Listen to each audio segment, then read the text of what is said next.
Hello and welcome back to Fantasy Turf War, the coolest fantasy football league on the planet. Before we get started, we've got a real quick message from our commissioner, Cory.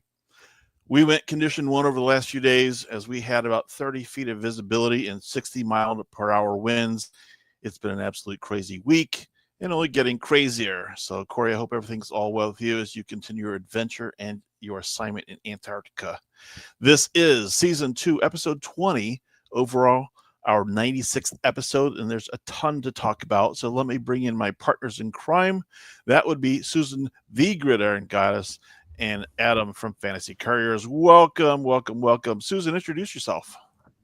Hi, I'm Susan, the Gridiron Goddess. Find me on Instagram and TikTok.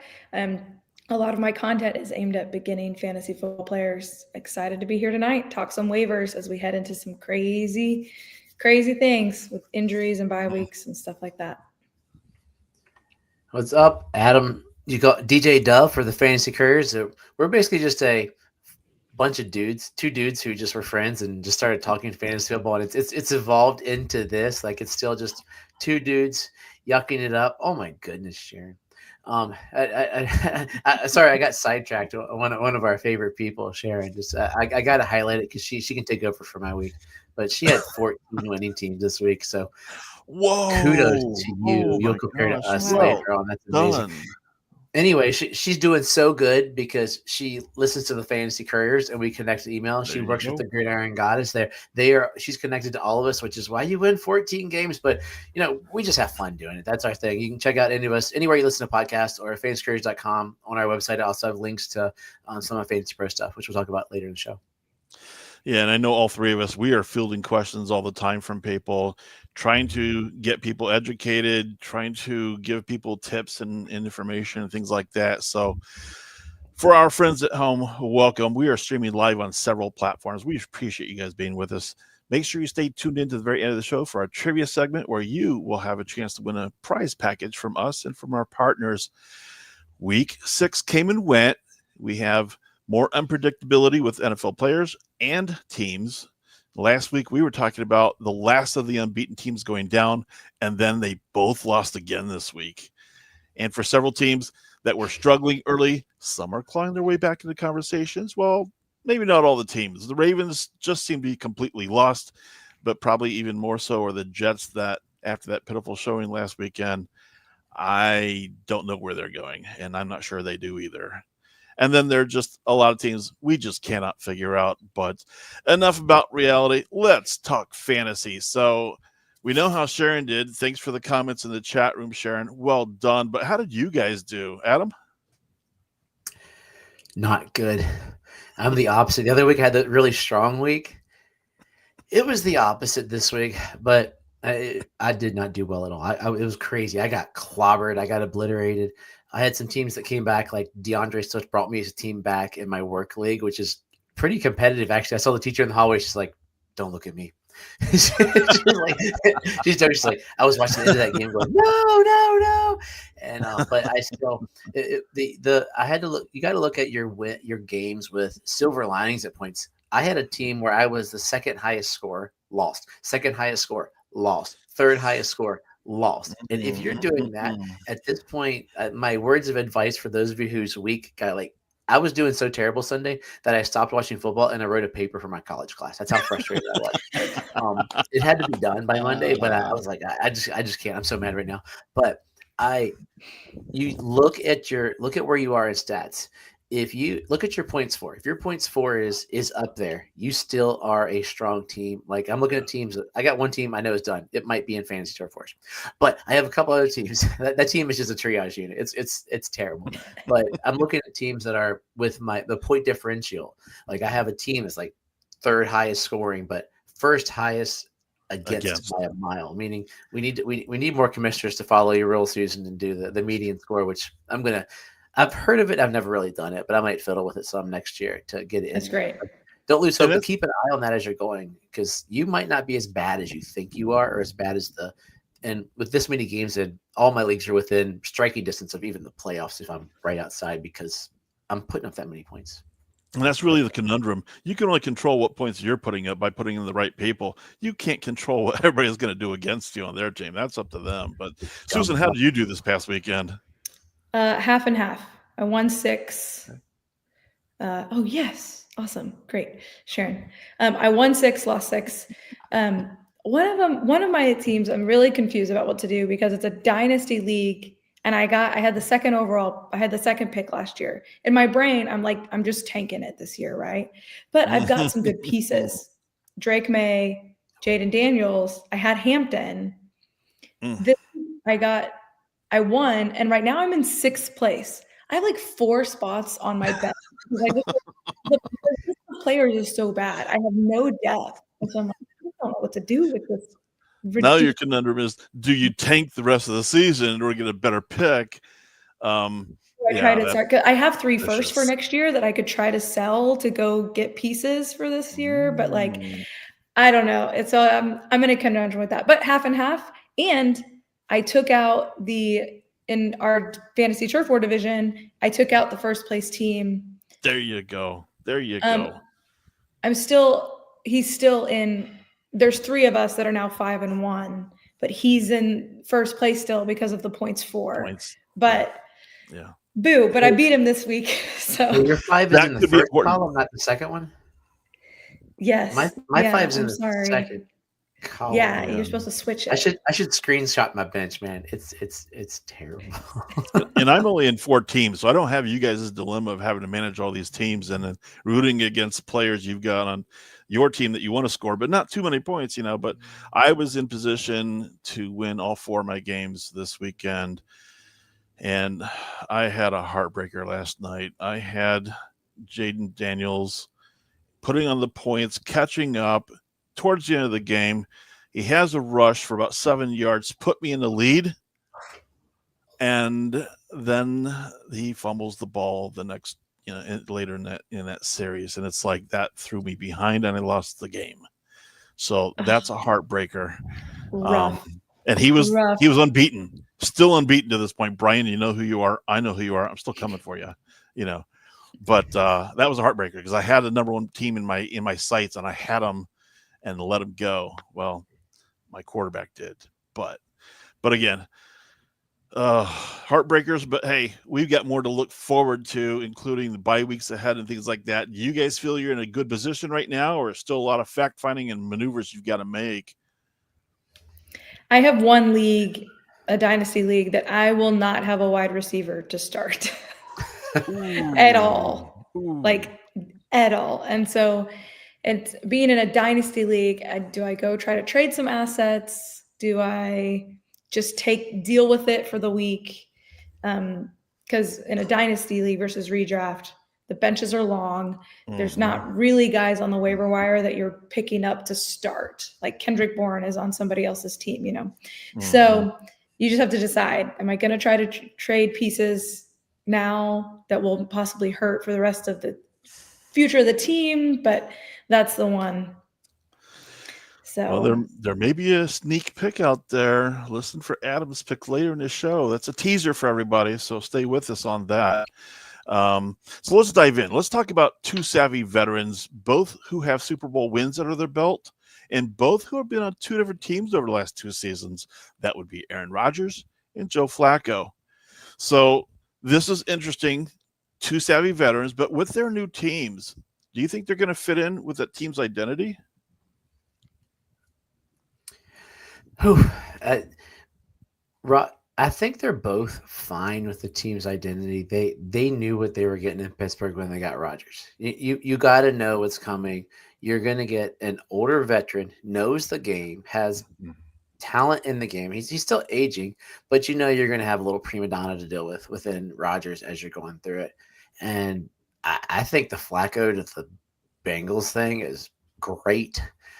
Joe Flacco's got to be the happiest man on earth. Has he ever had a receiving core like this in his entire career? He has a super. No.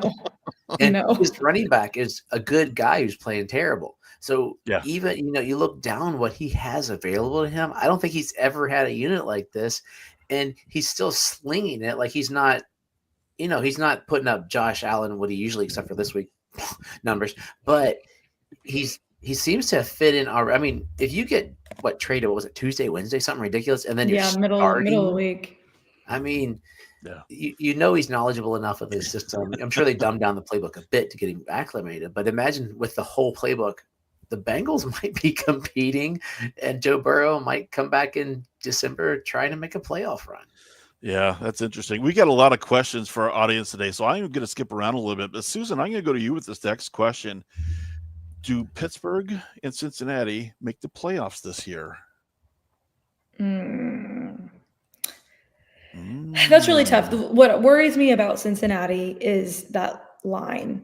Joe Flacco might throw the ball 49 times, but he is also a statue when he does it. And the that offensive line cannot protect him the way that it needs to have a quarterback like that. And if they're turning the ball over because he gets sacked or it comes out because someone got a good punch in on when they sack him, I'm a little worried about that aspect of the Bengals game. But like Adam said, his supporting cast around him is incredible. And so if they're going to do it, it's going to be on the backs of Jamar Chase and T. Higgins, right? Yeah. Rodgers, I worry about how the team is using their pieces. I mean, this week was different. Metcalf finally had almost 100 yards and got into the end zone, but I don't understand why they're not using Metcalf more. He's just not being targeted enough in order to put him to be that alpha that he should be. So I worry about the usage there. I mean, it's a Mike Tomlin team, so they're going to be plus 500. But probably. But in that division, absolutely. And the division is questionable, obviously. So it's winnable. Oh, absolutely winnable. Yeah. I think it is possible that the Steelers can make it. But the supporting cast around Flacco, if we put them together, like combine them, put Rodgers on the Bengals, I think it might be a little better because Rodgers, obviously, he's not super mobile, but he's more mobile than Flacco is. He can extend a play if he needs to. So I'm going to say maybe to both. Maybe to both. Same question to you, Adam, because I think this is a really good question. Chances of making the playoffs? Let's say one of those two teams makes the playoffs. Right, we're looking, and a fun stat that we're not even going to have later on is: did you notice Dylan Gabriel threw the ball 59 times this time? You're talking about throwing the ball a lot, like that's ridiculous. I know, it was insane. And he has a better running back than both those teams, so he should not be passing that much. But that was just fun. I thought about that when you said the numbers. And realistically, to be honest, watching the Bengals this week, I'm 60-40. I'll give the Steelers the 60 because, well, they're the Steelers and they're the best run organization in professional sports. So the chances of them making the playoffs, they'll be 9-7, or is that 17? 9-8, and they'll make the playoffs. Or the Bengals will be 9-8 and make the playoffs because they beat the Steelers. Because the Bengals looked like a real football team, whereas under Browning, they were surviving. And all they needed was a human sandbag that could throw the ball, and that's what they got now. And I think he might even get some out of like Gesicki. Gesicki's a good pass catcher. He's a terrible blocker. Samaje Perine. They've got tools. They could sneak it in there. And I think it comes down to who's going to be able to leverage those tools best. Again, they face each other this week, so it's going to be really a nice test head to head to see what happens here. Question for you, Susan, though. What about fantasy value? Do you think that either one of them have standout value, or are they destined just to be more of your second-tier quarterback on your team? I am not purposely starting either of them. Yeah, agreed. If you have to start one, man, I don't know. I want to say my gut instinct is Flacco because of the receivers. If the receivers are going to be successful, somebody had to throw them the ball, right? So Flacco will get the credit for the 80-yard touchdown that Jamar Chase hauls in and runs in, So I'm going to have to go Flacco, but neither on purpose. So, Week 8, you're starting either, both of them probably. I know. Yeah, right. There's a very good chance of that, right? So it sounds like you're a big Flacco fan then, Adam. No, compared to really. Compared to, we talked prior to the show. I said if I could hang out with one of these guys and have a drink, it would be Flacco because I just don't like Aaron Rodgers. It was great when he was a Jet last year. It was spectacular because they're my least favorite team in football. He's my least favorite player in football. Dude's immensely talented. He's one of the greatest quarterbacks of all time. I'll give him that, but he's just not a nice. I just don't like him. He's not very friendly, but I like them, and I had to start Flacco this week. I have a 2-quarterback league where just through injuries and retirement, I'm down to Tua. Lamar Jackson's hurt. I had Cooper Rush off of there. I have it's a terrible, but Flacco I just happened to pick up last year in week 15 in Dynasty, and now I've got a starting quarterback. He's starting for them maybe the whole season. There's nobody they're going to put in if Burrow doesn't play. Yeah, there's nobody who's going to unseat Flacco for the rest of the season at this point. Yeah. He's got too many weapons, like you guys mentioned before. They wouldn't have entrusted him with the keys to the car that quickly if they didn't feel he had the ability to do it. But I think for accuracy's sake, if I had to put my final drive of the game on the line, I'd go with Rodgers 9 out of 10 times just because I trust him to get the job done in the crunch. Now, again, it's going to come down to supporting cast, but I think it's going to be a really fun game to watch, I think, because it's not just about the quarterbacks. It's about the defense, about the running backs as well, and how that game plan gets scripted out. All right, that's a great conversation. That's awesome, guys. All right, I added a segment here, just a really quick one this week called the Co-Host Showcase. So, Adam, I know you contribute to Fantasy Pros. Anything to highlight from your recent rankings? And I think audiences might want to know how difficult is it to rank players? So, kind of give us an idea of what you go through as well. So ranking players it's taken me, I've been doing this last 3 years now. And this is the only year I haven't totally been terrible at it. And I don't know why. It may be just the process, the time. I'm just slowed down. And you look at who they're playing against. You look at if there's a player that's sort of got an uptick, like where maybe they're coming on. You see them coming at that moment. And I'm trying to think who I had recently that I was on Puka about a week before he was like higher. So that helps a little bit with the rankings. And darn it, I wish I could think of who it was. Was it JSN? We talked about JSN. JSN, I've always been JSN. I got way up there too as well. Yeah. But sometimes there's that element. I mean, let's be honest. This is fantasy. Some of this is dumb luck. So there is that gut feeling when I'll watch some guys, and you might be like, okay, I see something coming there. Like right now, I think I was a little higher on Cam Scatterby, just a smidge higher than all the other rankers last week. Not a ton, but just enough that it sort of pans out and it helps a little bit. Whereas other guys, like I was high on Ingram earlier. So you're going to miss, you're going to hit, just like all of us have done with players we've picked up. And I'm not if I did this for a living, I'd be sitting there breaking down film and analytics and all that kind of stuff, which would be fun. Like one of my things at school is, what's your future dream position, your dream job? I was like, fantasy football podcaster.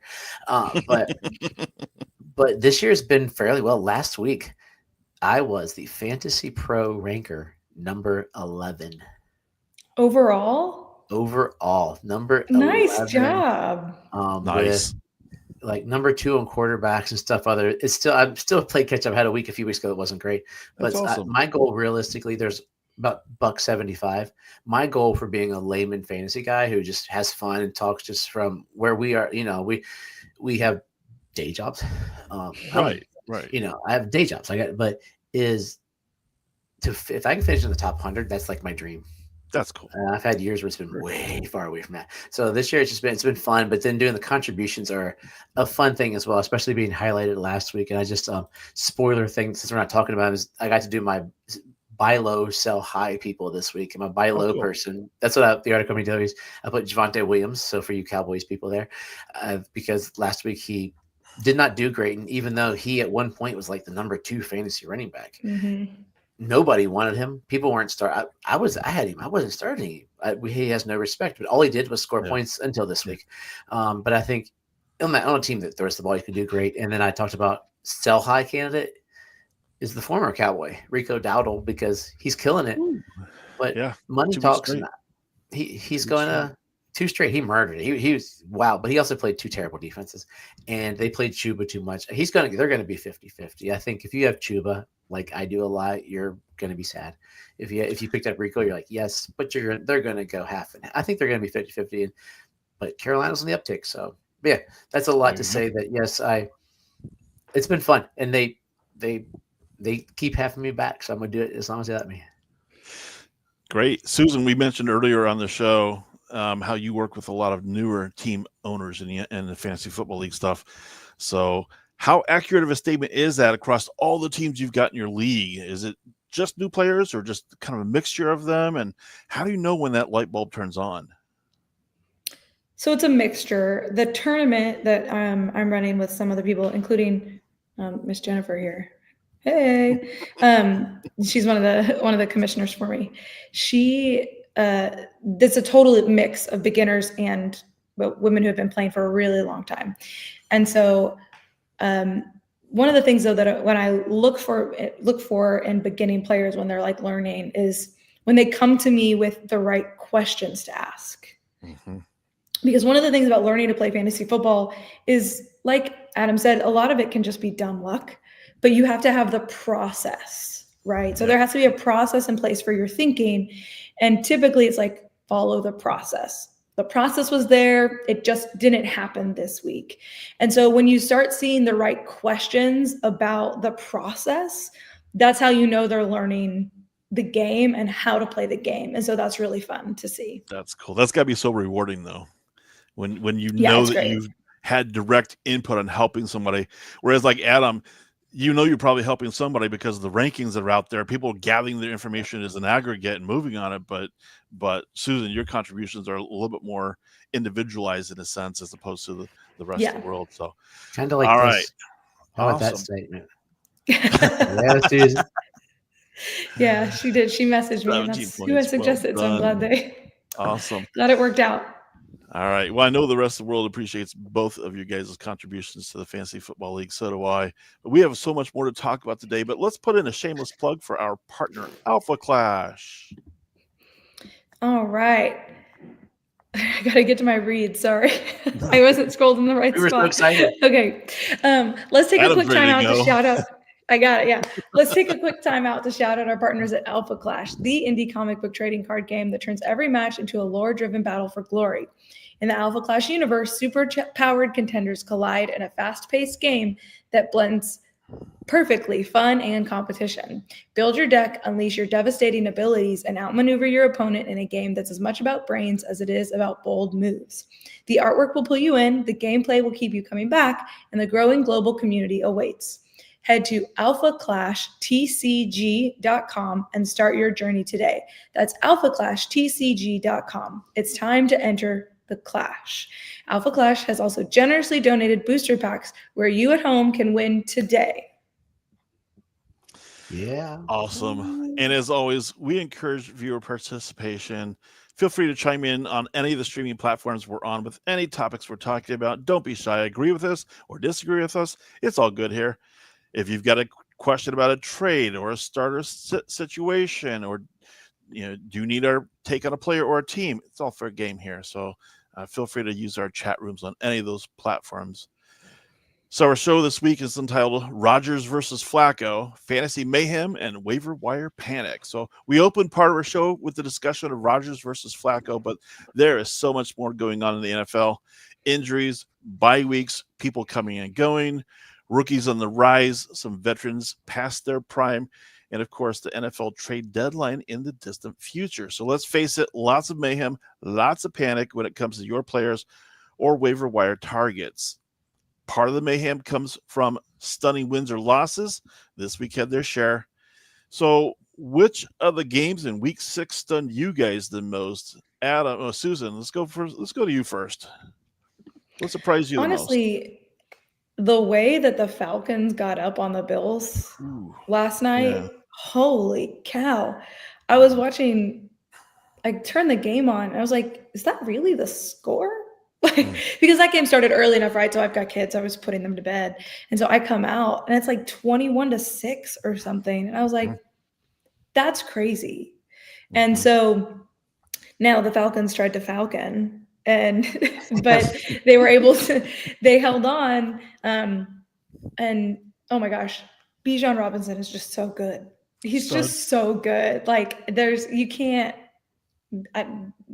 not a better running back in the league right now. And I mean over Saquon and CMC.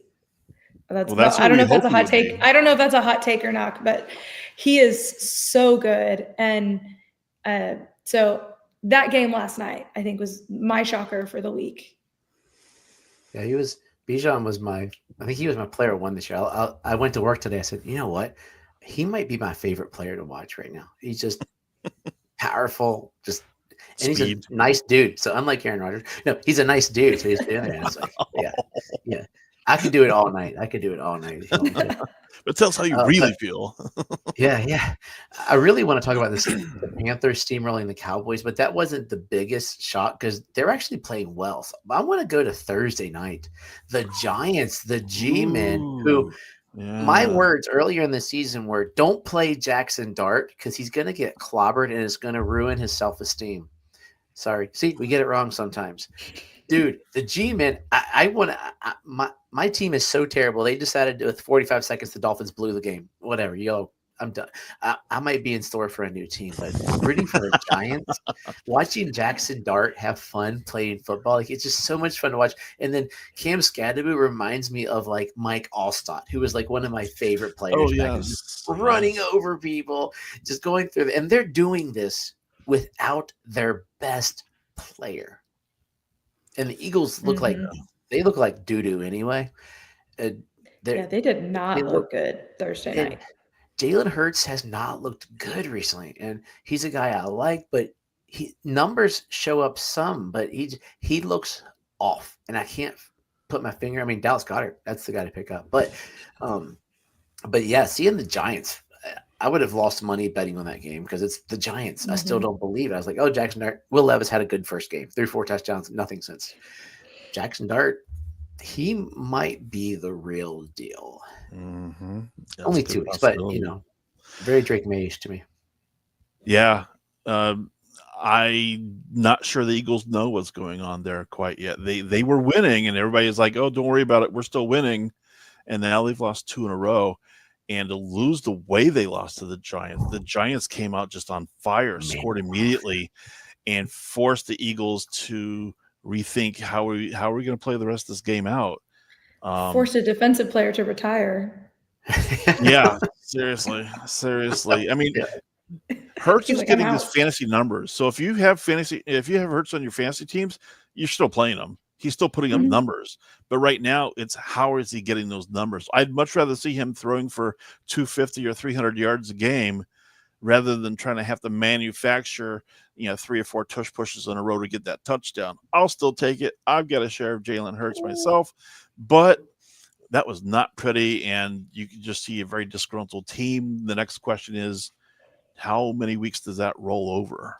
That hangover from last Thursday does not sit well with a lot of people there. But what does not sit well with me was how the Bears beat the Commanders last night. That was disheartening. I told you guys earlier in the show how I lost my fantasy game, but I expected more out of Washington. Probably should not have, I guess. I don't know. A couple miscues, but that's the way the Bears had been playing the entire game up to that point. Yes, Washington's missing some receivers. We get it. But you can't blame the weather. You have to just blame mental mistakes for fumbling that late in the game when it was all on the line. You hold on to the ball, game over. Bears took control, went the distance, and game over. So to me, it was almost apropos because of what happened to those guys last year. Yeah. When the very same uniforms that Washington was wearing was great looking uniforms, by the way, but just how they won last year, and then for Chicago to steal it the way they did, that to me is like, I went to bed a little unhappy last night, but that is what happened. So I had DeAndre Swift. I don't know what your problem was. Yeah, I don't Swift have is on Swift is on my turf war team, so he was helpful to take that guy down. Yeah. So we've talked about the Ravens and the Jets not being very good this year, looking really, really bad. But other than those two teams, are there any teams you think should be in panic mode? Those two, I think, are automatics. But anybody else you think needs to be in that conversation of panic mode at this point, Adam? I think anybody who's not in it is in panic mode. I mean, one of the personally would be the Dolphins, but they're just dead. They're dead in the water. There's no like they're putting up points right now. They're not getting like the Jets are embarrassing themselves. Yeah. The Ravens without Lamar and even with Lamar are embarrassing themselves. Like they look terribly like those two teams. It's weird. I don't even know what to make of Baltimore, to be honest. Like that's the one that's more like I knew the Jets would stink. That's everything since the early 70s. But I didn't know what to like. This is a shock. Like I don't even know what to think of them. So it's you got those two. You got to realize as if you have Miami players on Dynasty, things are changing next year. I wouldn't be surprised if they just outright cut Tua. McDaniels is probably toast. They'll have Waddle and Achane, and that's going to be it. Everybody else is toast. Like they're not going to re-sign old man Waller. Waller's great for this year, I think, and I think they're going to play the season with these guys. But Dynasty start looking ahead at teams like that. So you're, looking at those guys moving forward. I think you're a little worried there. And the Eagles. I mean, I think the Eagles are in panic mode. We said them a second ago. The Cowboys look like straight defensive garbage. So you can't win. Hot and cold. Yes. They're off. I mean, Dak's still playing fine. I mean, they did put up 27, but right? 27. But they against Carolina though. But Carolina, if you look closer, I watched them. They're getting better. Their defensive line. That's why I'm not worried about Williams. They have a really good run defense. Mm-hmm. And Ted McMillan's the man. Rico Dowdle apparently is Barry Sanders. So I think Cowboys and Eagles might be two teams that I'm worried about, to be honest, because they're from a different level. They're not the dumpster, but are they going to be the standard Cowboys? 8-8 every year, missing the playoffs, kind of deal. Any other teams you'd add to that list, Susan? Well, I mean, the Titans fired their head coach today. Oh, they did. So, I've been out of touch with the real world today. Yeah, Brian Callahan is gone. Well, I don't remember the name of whoever they elevated. So we'll see if they get the new head coach bump this week. But so I mean, they're clearly in panic mode. Fire especially sale. Ridley is hurt. Oh, it's Mike McCoy. Okay, there you go. Oh, really? Okay. Yeah, he's quarterback guru. Yeah. Tajay and Pollard are now going to be splitting work there. I got Tajay.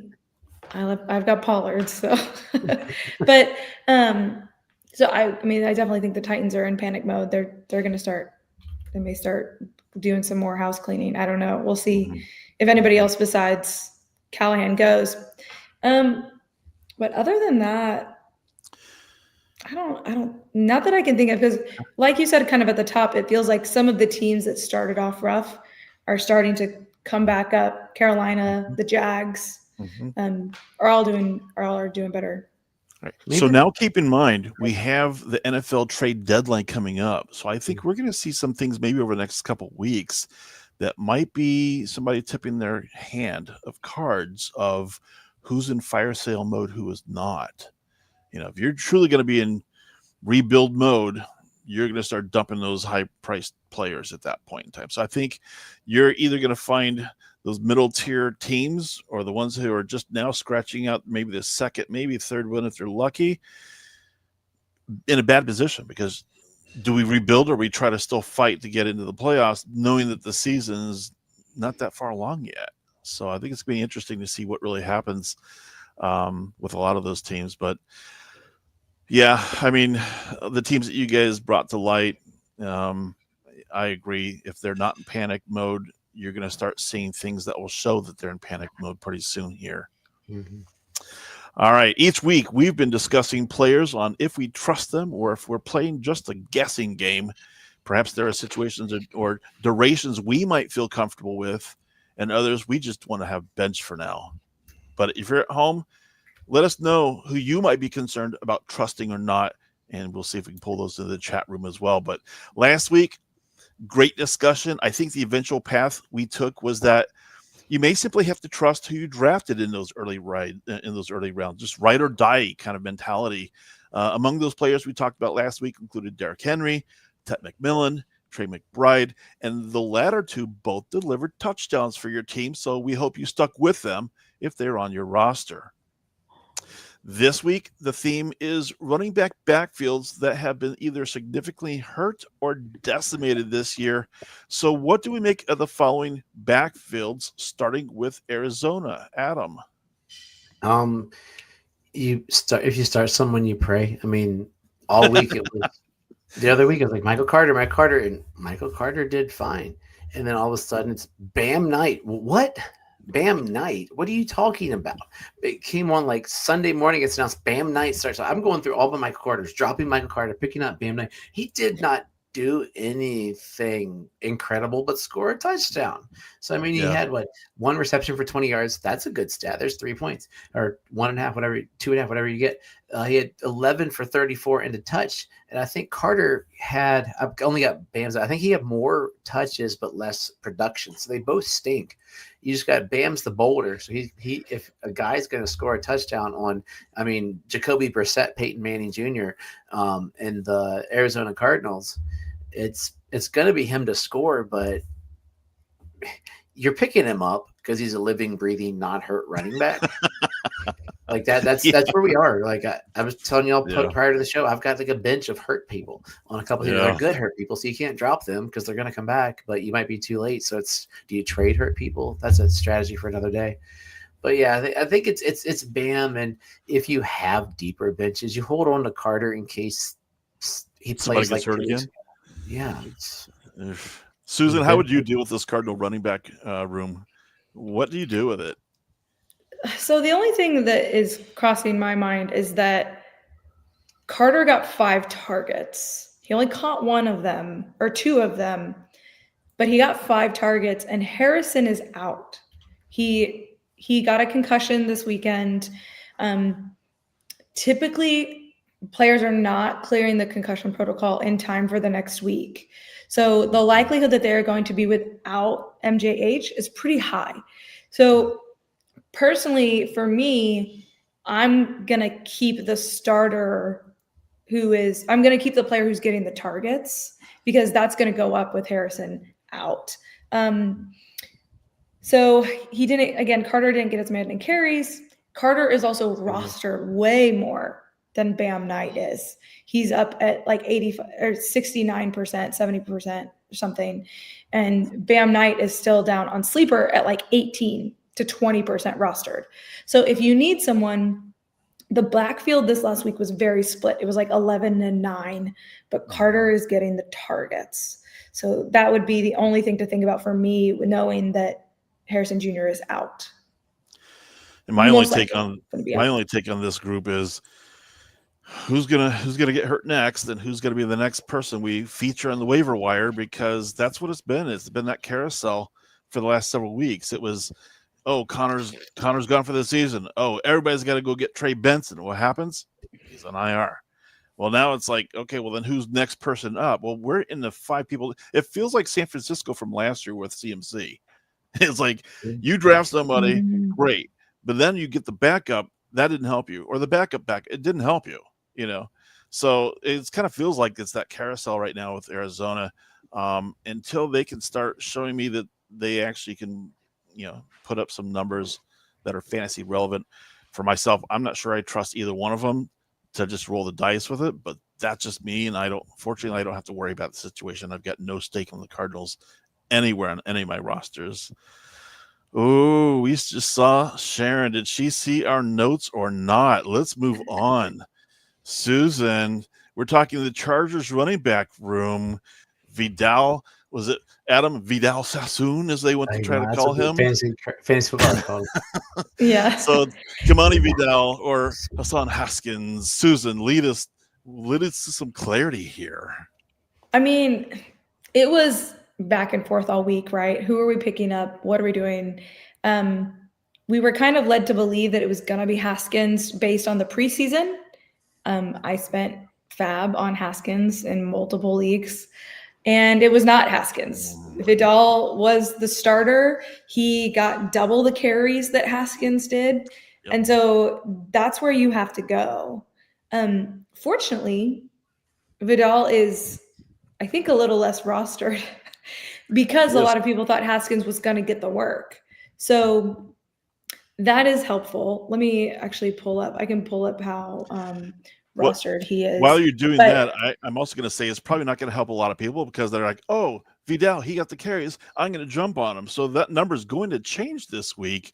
Hopefully you are in a waiver wire position. You might be able to take advantage of that. But so 40 on Sleeper, 46% rostered is Vidal, which is the lower of the two. So he's still available in over half of leagues. So if you need somebody to start this week, even for week 8, start looking at that week 8.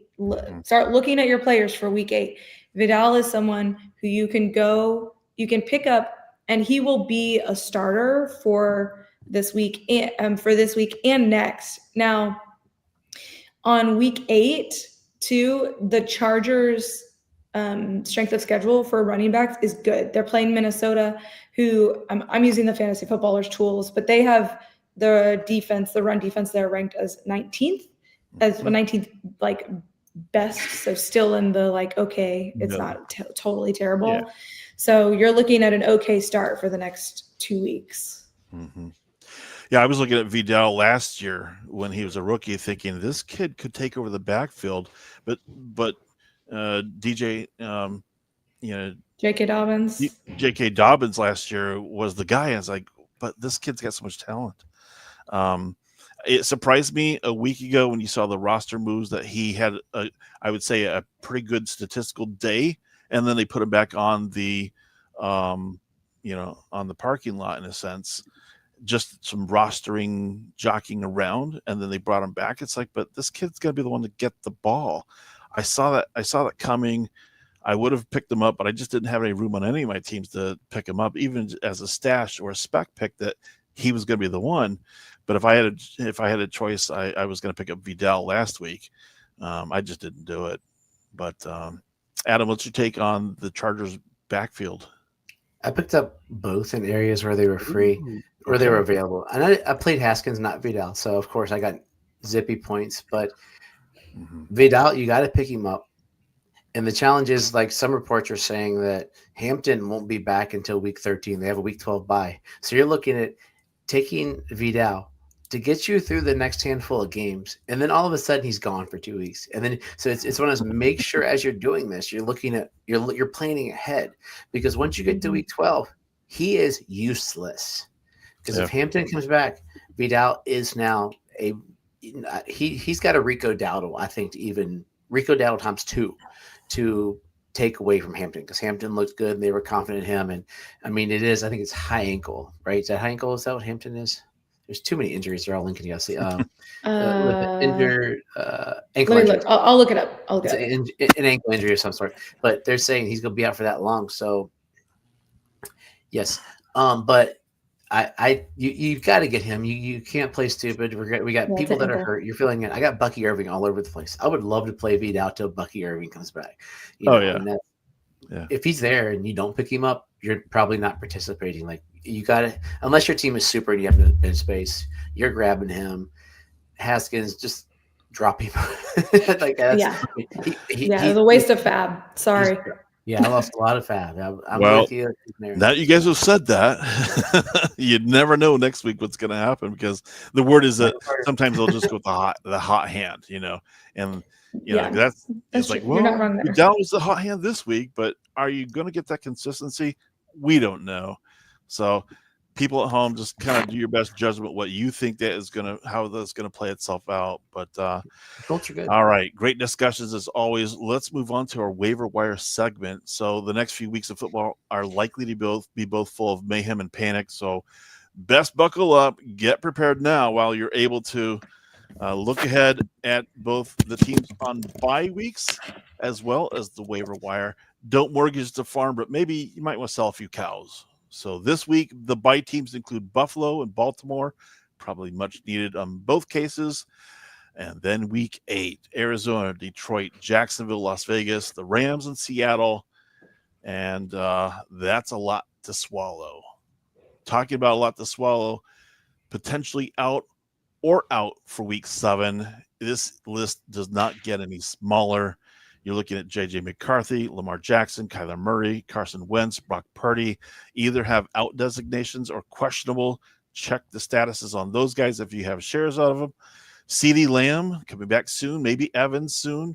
We just talked about Harrison Jr., Quentin Johnson, Jennings, Pearsall, Slayton, McLaurin, Mooney, Puka Nakua, Ridley, DJ Moore, Garrett Wilson, Egbuka, and that is a very massive list of receivers. And so hopefully you stash something back because everybody's going to be looking for something if they got shares of that. On the running back side, yes, a lot out for this season, but right now, and the first and foremost, most notably, out Bucky Irving, Chuba Hubbard. Keep a watch for those things there too. And I think the tight end listing hasn't changed much. Jatavian Sanders and Brock Bowers again, but Njoku pops up on that list as being questionable. So there is a lot to digest there. But when it comes to waiver wires and options, as always, your situation at home is likely going to dictate who or if you should even pick up any player at all. We are going to change it up this week. So instead of giving you at home a laundry list of players that might be out there, you know where to find them. The best way to learn is just jump into the swimming pool, learn how to swim, do some homework. So we're just going to focus on who our favorite pickups would be for the week. So we're going to start with you, Susan. Who is a hot waiver wire pickup that you're looking at? Okay, so initially I was going to talk about Vidal before I got to the show sheet, but we talked about the 2 running back situations. I think were addressed pretty well. So I'm not going to worry about talking about running back. So I'm going to be the tight end person tonight. And the first one I'm going to talk about tonight is AJ Barner of the Seahawks. Sam Darnold is turning it on and really likes AJ Barner. So he has been playing basically 80% or more of snaps. This week it was 78 versus Jacksonville, but he also has 4 touchdowns. 4 touchdowns in 6 weeks. That is awesome. He is 6'6", 250 pounds. He's a big dude. He's a great end zone target. And the Seahawks are using him like the young athletic talent that he is. So that is one of my tight end pickups for this week. He is also only 39% rostered still. So he is definitely gettable in most leagues. And with the waiver wires and the bye weeks and stuff like that, and injuries and so forth, that's why we come to these lists. And let me say this. Don't forget that you can start a tight end in your flex positions. Bingo. A lot of people, when they think about the flex positions, you're like, oh, I need a running back or a wide receiver. No, there's a T there on the end. Use them. I feel like the tight end landscape is never great. And you're always like, who's going to get the touchdown? But these mid-range guys, there are a lot of them that all have the possibility of a touchdown. Yeah. You know what I mean? Yeah. So you can take your shot on a tight end for a quarterback that is needing an outlet, So don't forget to start. You don't just have to play a running back or a wide receiver in those flex positions come bye week and injury fill-ins. Mm-hmm. Absolutely. Adam, toss us a name here for us. It's a name that you were talking about how much you had heard of him before. Tez Johnson, wide receiver. Most people are like, who's Tez Johnson? I actually had to look him up to see if you're pulling our chains on that one. It's like, who is he? He plays for Powhatan High School down in Richmond area, Virginia. Now, Tez Johnson is a rookie out of Oregon. Set some Oregon records his last 2 years as a receiver. And basically, during the game on Sunday, they were chanting MVP for Tez Johnson. He's like, wow, they're chanting MVP when he scored this big, long 45-yard touchdown. Actually, it's talking about Baker, who, to be honest, I mentioned that on our show Sunday. Like, I think Baker currently right now should be the MVP. Will he get it? Probably not because he's Baker, but to me, he is he's the most. He's making lemons. He's making lemonade right now with all these lemons he's getting with his running backs out, his receivers out, and Ibuka went out, and he. Tej Johnson played 72% of the snaps this week. He only had 1 reception. He had 3 targets. So this is not a guy who'd be like, yes, I'm grabbing Tej Johnson. I'm excited to start him. He might be a week 8 type of guy, but you got to get ahead, as Susan was mentioning earlier. But with what's there, you got Chris Godwin is the guy that is going to be on that. He's the possession guy. He's going to be hurt. We know that. Mike Evans does not seem to be himself as much this year, and now that he's missed this many games, there's no way he's getting 1,000 yards. So him and Jerry Rice will go down as holding hands in history. And Emeka Egbuka, he's the man. He is basically JSN, who got the opportunity a lot quicker than JSN got it, and he's taking it by the bull by the horns. Just got to keep an eye, because I think he's the hammy, right? Am I getting my interest? He is. And hammies, they nag. That's what Mike Evans has always dealt with. Yeah. So young talent, fresh, and he's getting the snap count. So now all he's got to do is he's got to get more receptions. I mean, he only had 4 receptions last week. He was 100% in week 1, 2, 3, 4. In week 5, 1, 2. That was week 5. I don't know. Against Seattle, he has 4 for 4 at 59 yards. And this week he had that nice, beautiful long bomb. And everybody's going to be like, well, Cameron Johnson did too. But Cameron Johnson actually only played 49%, less than half of the snaps, whereas Tej Johnson's getting the snap count. So keep an eye on that guy as the triage unit for the Buccaneers grows. You're not playing him this week, I don't think. I mean, MVP Mayfield will make him look good, but keep an eye on it. You always have to try to look to improve your roster, regardless of which week. If you have the luxury of looking out there a week or 2 or 3, then do it. But a lot of people right now, they're just looking at 1 week at a time. I also believe that Baker's got a chance at this moment to be in the MVP conversation, because without the weapons, he's still carrying that team on his shoulders. They're getting the job done somehow. And that's how I feel about my person I'm tossing out there this week is quarterback Jackson Dart. And I normally wouldn't go to a quarterback in this situation here, because it's pretty well been picked over in terms of rostering and things like that. And you're pretty much only going to be looking for a quarterback if you have a lot of injuries or you need that flex to go with it. But I watched that game against the Eagles last week, and no, Jackson Dart doesn't have all the greatest stats for this year, but I see that he's starting to develop a floor that you can at least count on. And it's not just coming through the air. He has legs, and he's using it. And he's not just a warm body. He looks pretty smart. He looks very dialed into the game. And so he's going to start manufacturing some points for you. He's going to get creative. He's on a bad team right now. A lot of injuries on the receiver core. Yes. But I think he's quickly becoming somebody that you might want to consider streaming. I put him on my list of potential pickups right now because I do look down the road. And on my dynasty team, this might be a good fit sometime. That I may not need him this year if I've got certain players on my team, but I might be able to roster him and actually play him maybe late in the year or maybe even next year too. So I think a lot of it depends on your situation. For me, this would be a dynasty stash, but also this year, a wait and see. I might need to plug and play him, and try to, just kind of wait and see, how that turns out. But definitely would be an interesting option for a bye week situation if you need it. Susan, who else might you have for us? All right. So I said I was the tight end person. I'm going to go with Mason Taylor from the Jets. I know we've got a Jets hater in the house, but oh my gosh, I just realized what I'm holding. My daughters did a bridge building thing with toothpicks and marshmallows this week. I'm just playing with it. So Mason Taylor of the Jets. Garrett Wilson is out. He's injured. He suffered an injury this week. He's not out officially, but the likelihood of him missing next week is pretty high. So the other 2 receivers that are listed first on the depth chart, I literally never heard of. There's Alan Lazard there from when Rodgers dragged him from the Packers, but he's not doing anything. So it's Mason Taylor and Breece Hall, and Breece Hall doesn't really want to be there. I mean, he wrote free 20 on social media recently.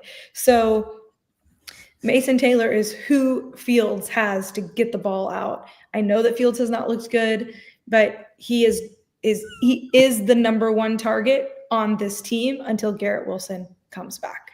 So I'm picking him up, and I'm going to play him if I need somebody to start. Fields may not be good right now. Sounds like Chocolate might not be healthy because that game this past weekend, it was hard to even watch. Denver, I thought, was a team that should have put these guys away. And with that many sacks and with that lack of productivity from Justin Fields, it's like, why are they even in the game? They had a chance to win the game too. I like Taylor as well. I'm there with you on the pick because who else is going to throw to this week? And as for Breece Hall, he is about the only game left in town at that point in time. But I saw something about a week and a half ago. Breece Hall says, I want to stay a Jet. I want to stay a Jet. I'm hearing rumors now that maybe he might be a candidate for the trade deadline. We will see. I hope so. That will make some interesting conversations on this show. They're playing Carolina this week, and they're playing the Bengals next week, the Bengals in week 8.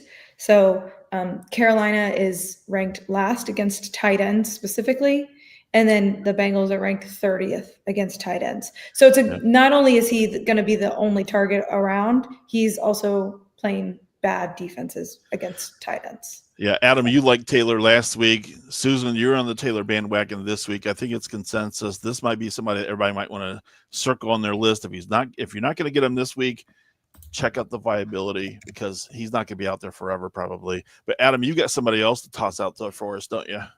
I want to rescind my name. I'm mad at Mason Taylor.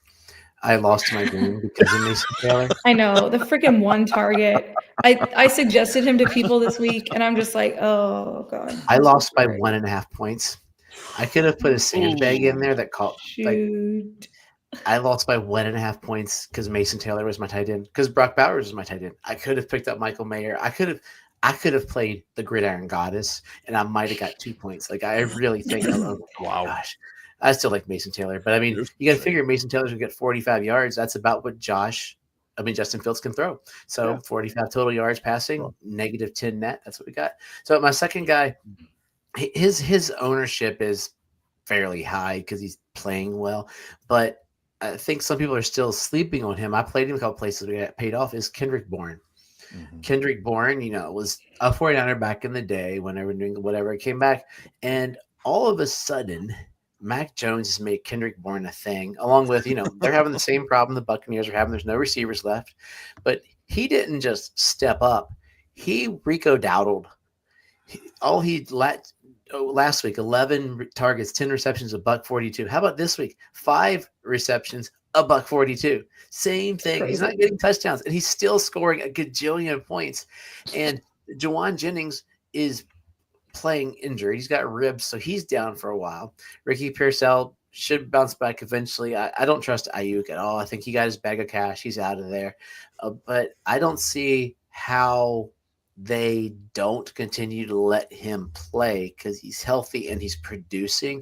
That I think in this situation with a running back, it's hard to not let Chuba play some with Rico because there's one of them. But there's multiple receivers that you can line them all up along the field. Kittle's coming back. It might even open up some space, or Kittle should come back rather, that I think Kendrick Bourne, if he's on your waiver wire, you pick him up, especially in the state of, the guys that dropped this week. You mentioned Puka. You mentioned Harrison. Harrison wasn't doing anything, but, you were still starting him. You're going through these guys that are studs. Oh, yeah. And I tell you what, Kendrick Bourne's numbers look just like Puka's, and if he's going to keep doing it, Only 52% rostered on Sleeper. That's nice. There you go. So. Amazing. All right, let's move on. Starting to sit with Little Jimmy, and Little Jimmy has struck again 5 weeks straight. I can't believe it. That's crazy. Let me tell you what I'm talking about here. On our weekly show, we've got a segment called Sit and Start.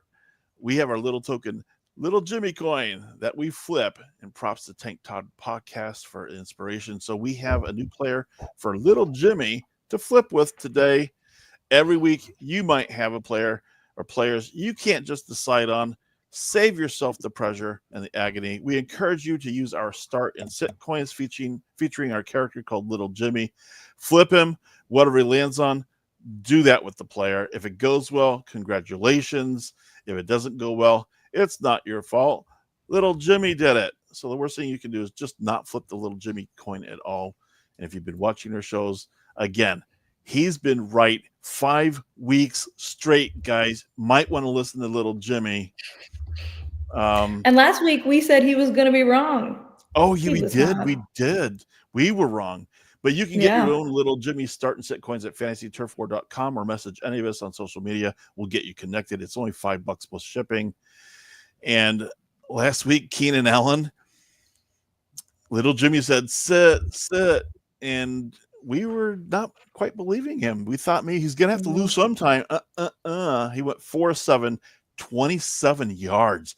Without Johnston. And that's without Johnson. Yeah. Oh, we have a new player this week to talk about. And that is Chris Olave, the wide receiver from New Orleans. On the season, 39 receptions, 64 targets, 342 yards, and only 1 touchdown. That puts him at wide receiver 26, give or take. They're at Chicago, and he's projected 10.2 points if you're looking at the half PPR. And of the 6 weeks, 4 of the weeks were below projection, but he's getting the volume looks. I'm a little surprised he doesn't have but just 1 touchdown with that many receptions, targets, and yards. But if you're looking for somebody around him in that neighborhood, you're looking at Jerry Jeudy, Devonta Smith, Cortland Sutton, A.J. Brown. That's in that tier group of wide receiver rankings. You're anxious, Adam. Tell us what Little Jimmy says. Okay. I didn't drop it again. Little Jimmy. Oh, he knows what I got to do this week. Uh-oh. Start Olave. Start him. Ohio State receiver. Do it. We're getting some input from longstanding viewers here. Kara, going to the Saints game this weekend. Saints better win. Yeah. We're rooting for you too. And Little Jimmy's rooting for you too, Kara. Little Jimmy's thinking Olave's going to have a huge game. That's what Little Jimmy's kind of telling you here at this point in time. Yes. So, Susan, can Little Jimmy be right again 6 in a row? I think so. I mean, when you look at the pure volume that Olave is getting, I mean, what's crazy is he's not even playing 100% of snaps. It was 85, 100, no, there's 100, 85, 85, 73, and 88. Double-digit snaps, double-digit targets in 5 of the 6 weeks. So you can't go wrong with that volume. This is that process that we're talking about, right? When you start learning the game and what to look for. Yeah. Double-digit targets on not even 100% of snaps is crazy. So you have to start him. I have him. I have to start him. And is Spencer Rattler going to be their franchise quarterback under Kellen Moore? No. They're going to draft somebody this year, but he is holding his own and is supporting a cast of receivers. The only thing that I'm like is now freaking Taysom Hill is back to steal touchdowns, to vulture touchdowns as a running back. So be aware of that. But maybe if they have to be worried about Taysom Hill as well, it'll open up more. Somebody gives Olave a little more space to run. But stole my thunder. I was going to say the exact same thing. Yeah. Adam, you're taking Little Jimmy. Oh, Susan hit it. Like it's his target. Jimmy, I think Jimmy's got it right. I mean, you just got to hope he gets more yards. Like his yard per reception is ridiculously low. It's very low. What's he sitting at right now? 25, 8.8 yard per reception. So he's basically a bad Wes Welker, more or less, is where he's falling right now. Name for the past. I'm not shocked by the touchdowns because the Saints aren't scoring touchdowns, so it's not a thing for them. You know, they're not. I mean, I'm looking at it, it's like it's better than I thought it was. Looking at their scores, but they're not a juggernaut. But he's getting the targets. 10 touchdowns, half PPR. I mean, if he's getting 10 targets, 10 points rather, if he's getting 10 targets, he's going to make, say he got just half of them, that's 2.5 points. All you need is like 60, 70, 80, you're right there. It's 10's easy.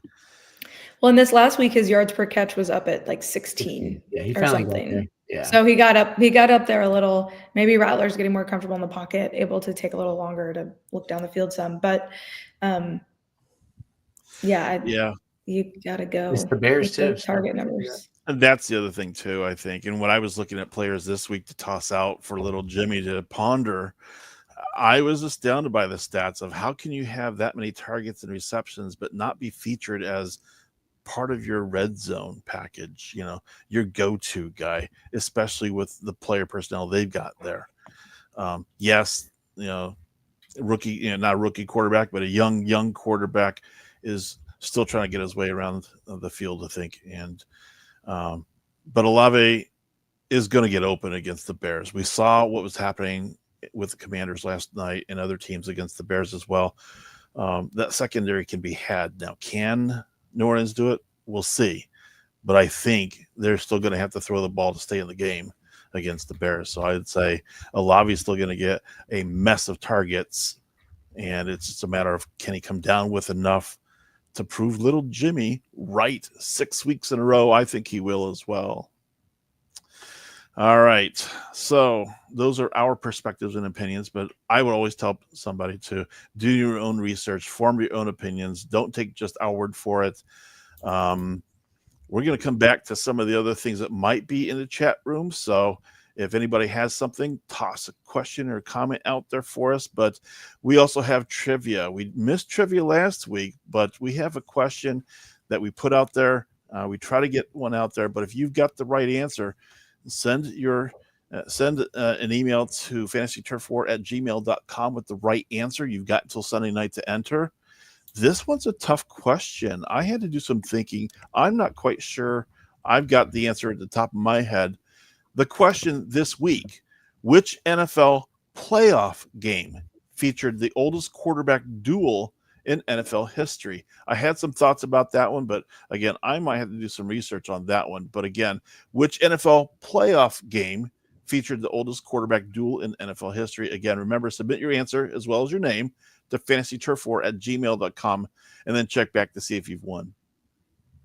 Okay, let's check our chat room here real quick and see if there's anything out here for us. I think it's just this one. That one, Gainwell is on waivers in a few of my leagues. Is he worth picking up? Quick 10-second take on this. Adam, go. Sure, why not? He's the living, breathing running back. That's where I stand these days. And he got the other week. He got decent totes. So I mean, you're saying there's a chance. Boom, Dumb and Dumber. Dumb and Dumber. I was going to say he's the backup for Warren, right? Yeah. Yes. For the Steelers. Okay.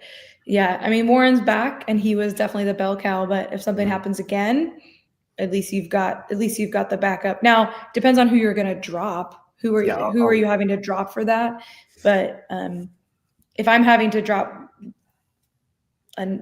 if I'm having to drop an injured Hampton or something, I don't think I'm going to do that. Mm-hmm. It's hard because Hampton's going to be gone a long time. But if my IR spots have two other people, one other person in them, so just think about who you're dropping and whether or not you're going to need them later in the road before you pick up Gainwell. Yeah, I think he was serviceable at one point in time, but now that Warren is back, I don't know to what degree he will be serviceable in the next few weeks at all. Again, it depends on what your ability is to stash him for a better day. Might be better options out there for you. All right, Adam. Yeah. Tight ends. Tight ends. Yes, there you go. That's going to do it for this week. Thank you so much for joining us. If you feel like you've got value out of the show, make sure you hit the like button, subscribe, share the show with everybody you know. And as I say, bring a friend with you. Susan, where can people find you? I am on here. We'll make this go away so you can see our handles. I am on Instagram and TikTok at Gridiron Goddess, _Goddess. Come find me, shoot me questions. I'm always happy to help people out. Adam. You can listen to two things here. I want to shout out to my we're doing a charity for the Man, I can't think right now. Sorry. For Fantasy Turf War, I represent a minister with. This is my buddy Travis, who does with me. So let's go and say we all have like nicknames in our group, but Men's Alliance is the group I work with that I'm promoting through Fantasy Turf Wars.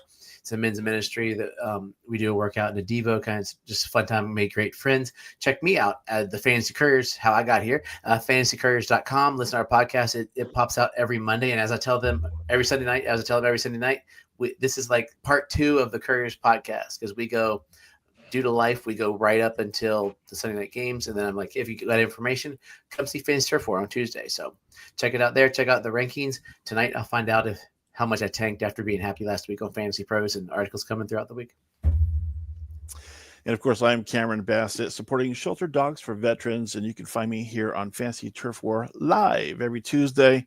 And our common bond between us three is our commissioner, Cory. And as Cory closes out each week, be excellent to each other, be kind, and until next time, keep moving forward. See ya.